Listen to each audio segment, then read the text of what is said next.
Part 1. Course information.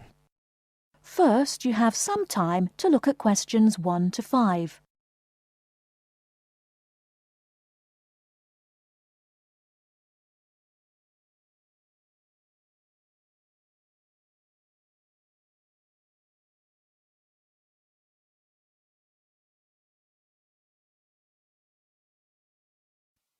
Hello, I wonder if you could help me.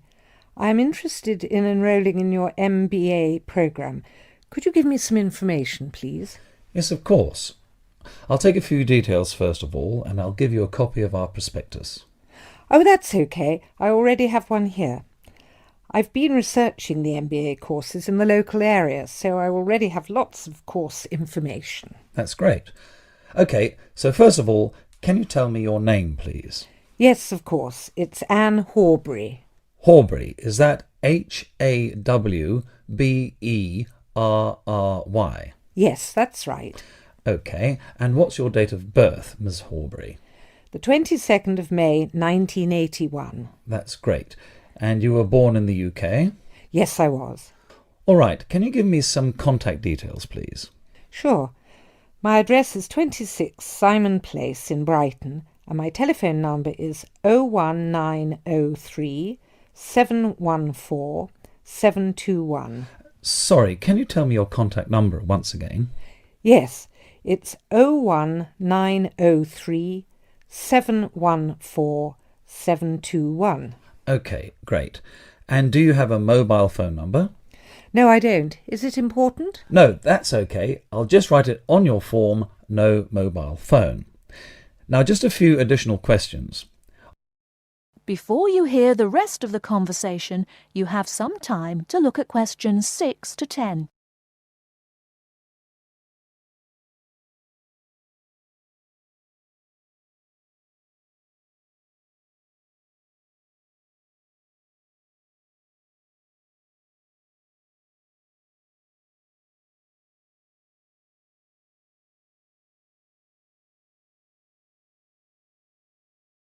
Now listen and answer questions 6 to 10.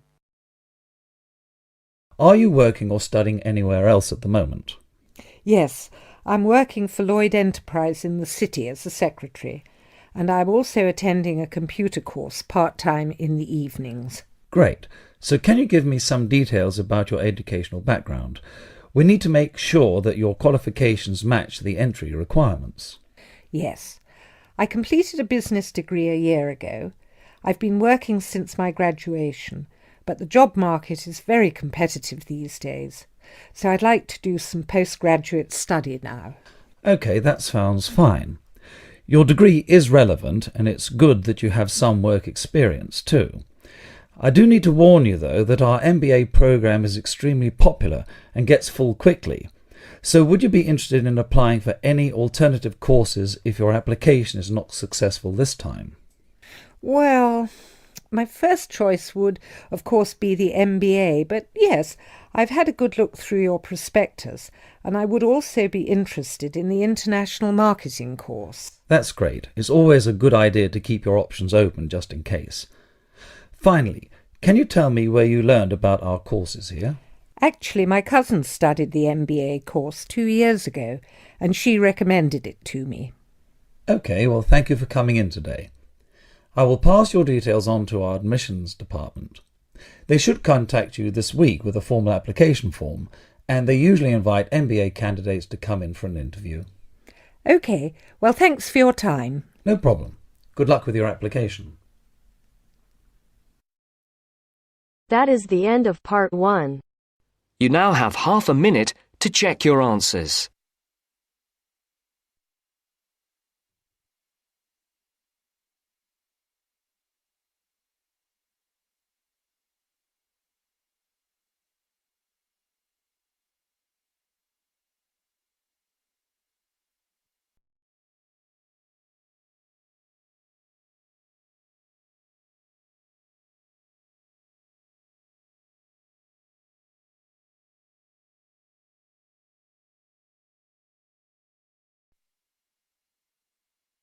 Now turns to part 2. Part 2. You will hear a tour guide talking to her tour group. First, you will have time to look at questions 11 to 15.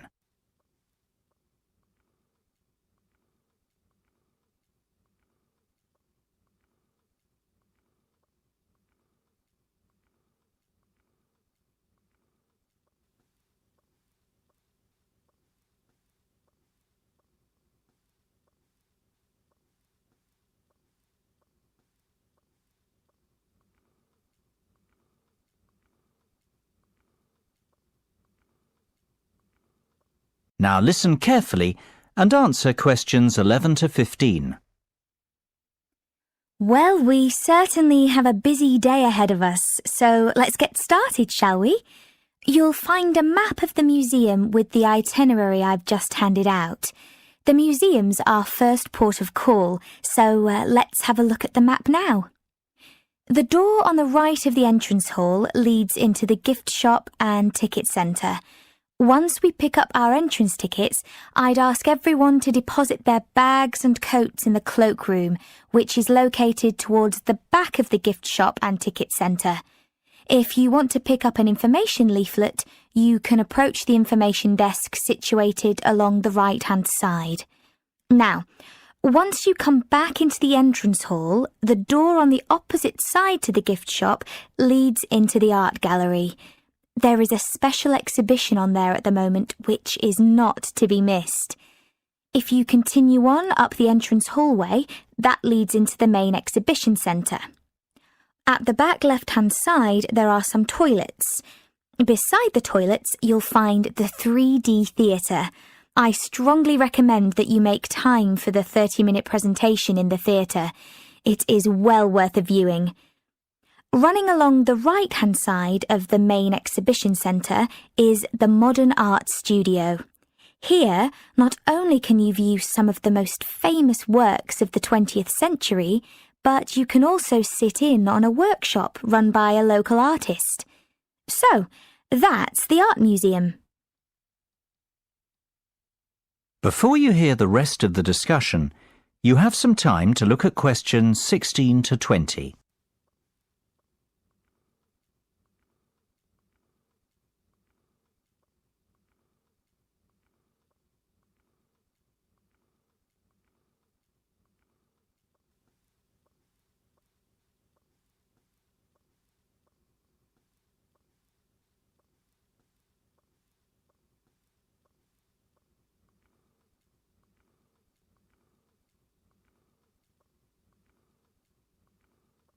Now listen and answer questions 16 to 20. Next on the itinerary is the aquarium.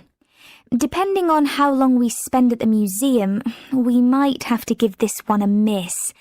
It's not what I'd call a highlight of the day, but it would be a shame if we didn't get to see it, as it's en route to the Solheim Country Club, where we're booked in for lunch at 1 o'clock. Originally, we had planned to stop off at the Milltown Winery afterwards, but we've had to scrap that plan. Otherwise, we'd never get to the zoological gardens before closing time. We have pre-booked the gardens and must be there by 2:30, so no dilly-dallying please after lunch. Straight back onto the bus. The gardens close at 3:30, so we've an hour there, which should give us ample time to look around. Time allowing, we'll stop off at the famous Stout Brewery after that, if traffic isn't too heavy, and we're in Lincoln before 5. If not, we'll head straight for the National Concert Hall, where you're in for a real treat of an evening, with a performance from the world-renowned cellist, Andrei Borovsky. We have to be in our seats by 6:30 sharp. After that, it's back to the hotel for the night, where a buffet meal will be waiting for us at 8:30, or whenever we get back. That is the end of part 2. You now have half a minute to check your answers.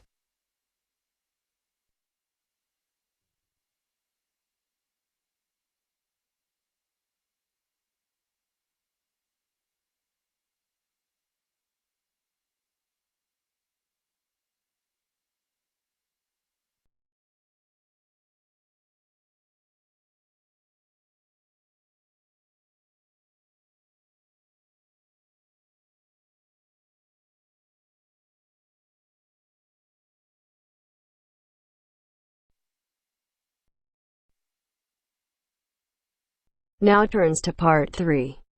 Part 3.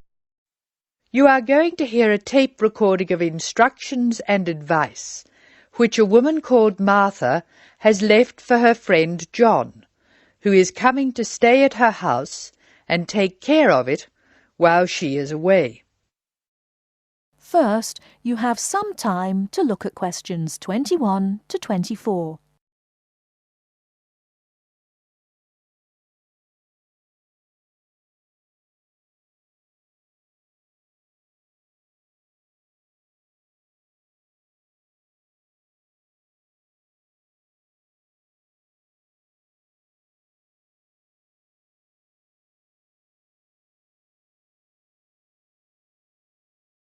Now, listen carefully and answer questions 21 to 24.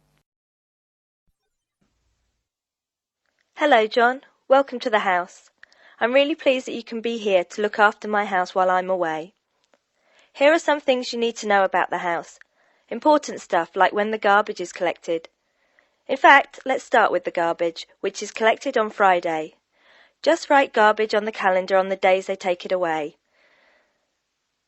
Put it out on Friday every week. That'll be Friday 22nd, Friday 29th and Friday 5th. It's a really good service. The trucks are quiet and the service is efficient. The bin will be put back outside the house empty. It's a good idea to put it away quickly. This street can be quite windy. I once watched my next-door neighbour chase her bin the whole length of the street. Every time she nearly caught up with it, it got away again. The waste paper will be collected this Tuesday. That's Tuesday 19th. There's a plastic box full of paper in the front room. Please put it out on Tuesday. The truck will come during the day. If you don't mind collecting old newspapers and other paper and putting them in the box, I'll put it out when I come home. The paper people only come monthly. I have some things to give to charity in a box in the front room. Would you put it out on Monday the 25th, please? It's a box of old clothes and some bed linen which I've collected, plus a few other bits and pieces. Be careful when you pick it up, because it's heavier than you might expect. The charity truck will come by during the day on the last Monday of the month. If you want to use the library, you'll find it on Darling Street. I've left my borrower's card near the telephone. It has a very good local reference section if you want to find out more about this city. I'm sorry to say we don't have a cleaner. Oh yes, filters.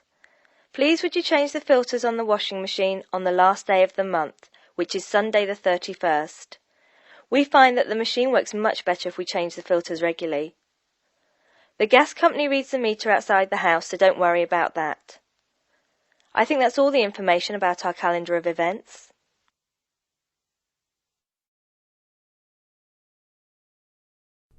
Before you hear the rest of the talk, you have some time to look at questions 25 to 30.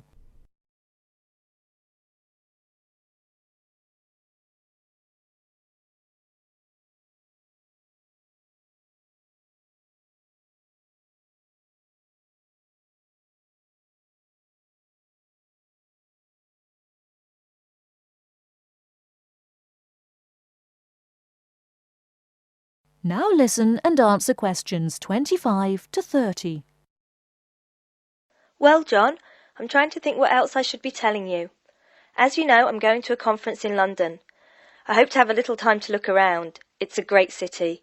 I do hope I manage to get to at least some of the theatres and museums. I'm looking forward to all the things I have to do at the conference too.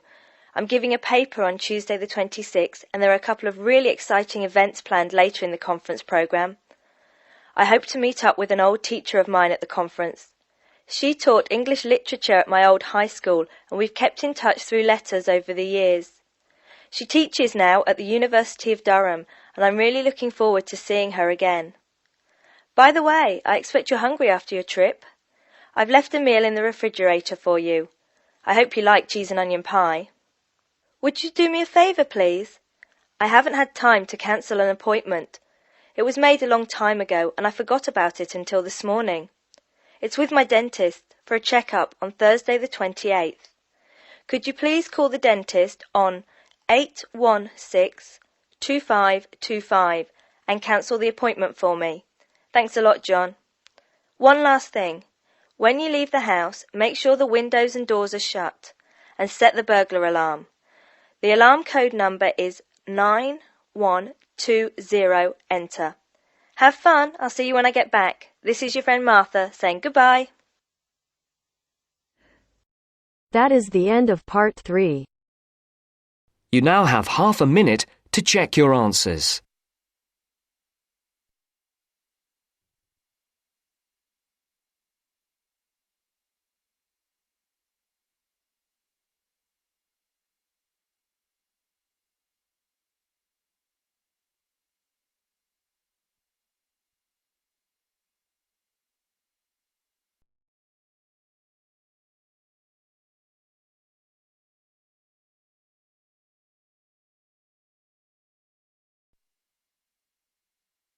Now turns to part 4. Part 4. You are going to hear some facts and figures about Australia. First, you have some time to look at questions 31 to 40.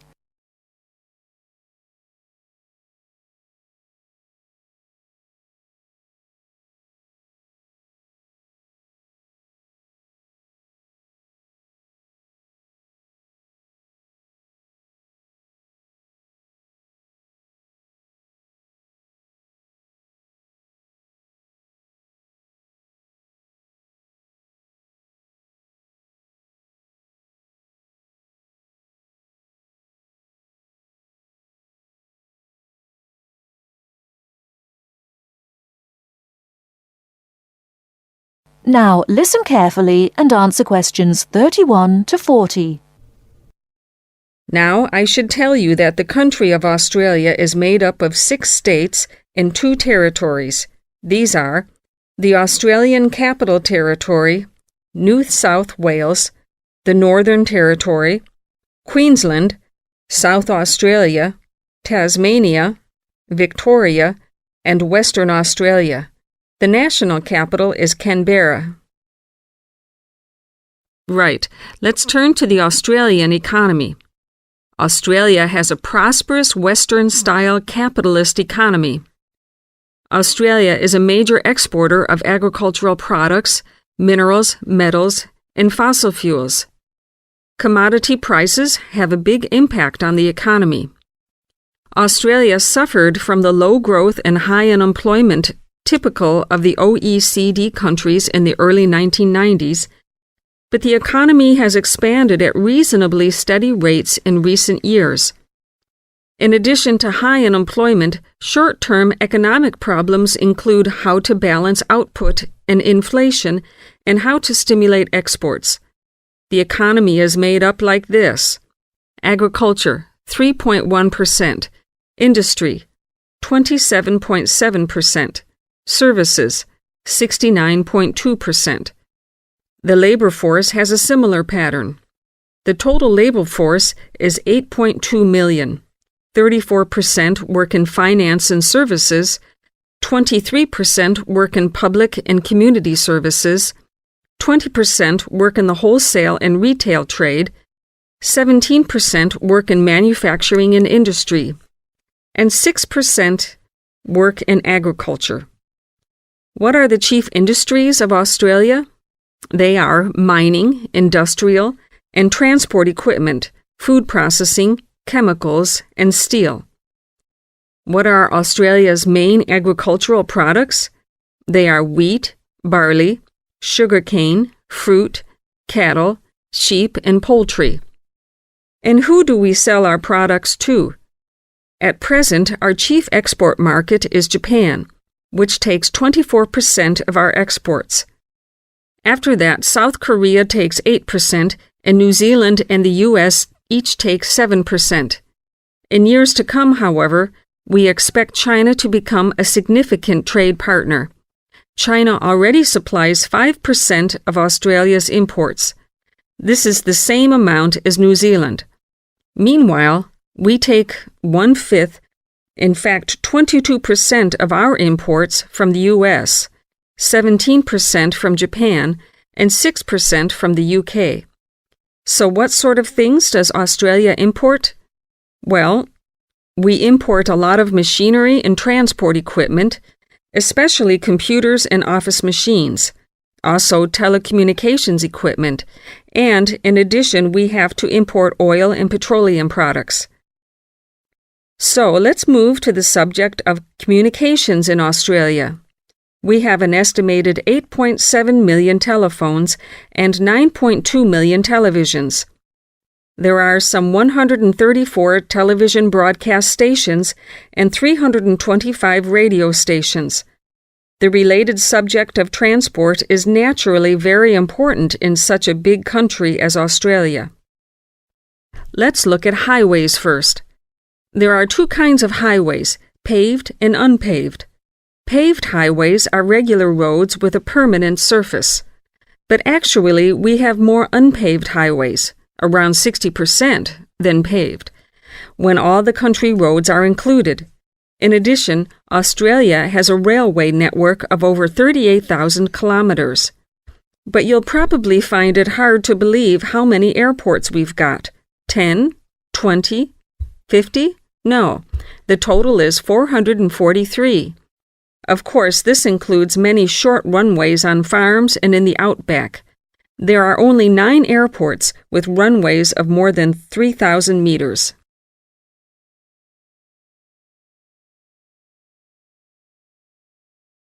That is the end of part 4. You now have half a minute to check your answers.